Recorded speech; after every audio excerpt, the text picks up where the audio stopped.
Hello class, parts of human body की श्रृंखला में हम नेक यानी गर्दन के बारे में पढ़ रहे थे।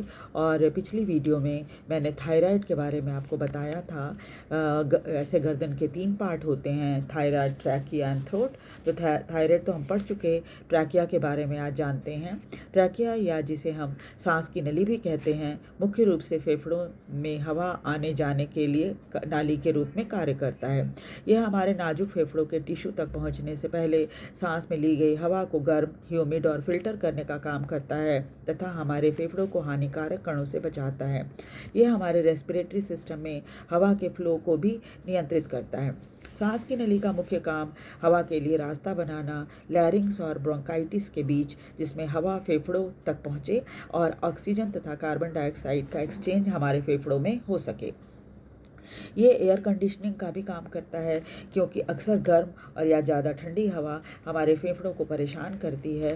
श्वास नली में एक झिल्ली होती है जिसे हम म्यूकस मेम्ब्रेन कहते हैं, तथा सीलिया होता है जो कि बाल की तरह होता है और धूल के रोगाणु और दूसरे इरिटेंट को फंसाने तथा उसे छानने का काम करता है। विंड पाइप सी के आकार की होती है, जिसमें कार्टिलेज के छल्ले बने होते हैं जो इसे खुला रखने में मदद करते हैं, यानी हमारी सांस की नली सिकुड़ती नहीं है और हम आसानी से और लगातार सांस लेते रहते हैं। इसमें चिकनी मांसपेशियां होती हैं जिसे हम खांसने के दौरान अनवांटेड पदार्थों को बाहर निकाल देते हैं, जैसे बलगम आदि होता है वो। श्वास नली में गॉबलेट कोशिकाएं और सेल्स होती हैं जो बलगम बनाती हैं और सांस में आए कणों को फंसा लेती हैं। सीलिया बाल जैसी रचना होती है जो बलगम तथा दूसरे मलबे को गले तक ले जाती है, जिसे या तो हम निगल लेते हैं या फिर उसे थूक देते हैं। इसे म्यूकोसिलियरी क्लियरेंस कहा जाता है। ये फेफड़ों को इन्फेक्शन से बचाती है। श्वास नली में इससे संबंधित बीमारियां भी हैं, जैसे स्टेनोसिस या संकुचन हो जाना, ट्रैकियोमैलेशिया जिसमें कार्टिलेज कमज़ोर होता है।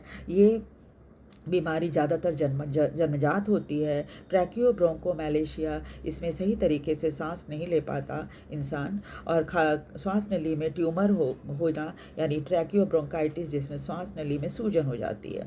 इन सभी बीमारियों में सांस फूलना, घरघराहट होना, आवाज़ होना और खांसी और त्वचा पर नीलापन भी कई बार हो जाता है। अक्सर एंटीबायोटिक का इस्तेमाल डॉक्टर करते हैं, परंतु कोई भी दवाई बिना सही डॉक्टर के सलाह के नहीं लेना चाहिए। वीडियो को लाइक और सब्सक्राइब जरूर कर दीजिए। Thank you very much.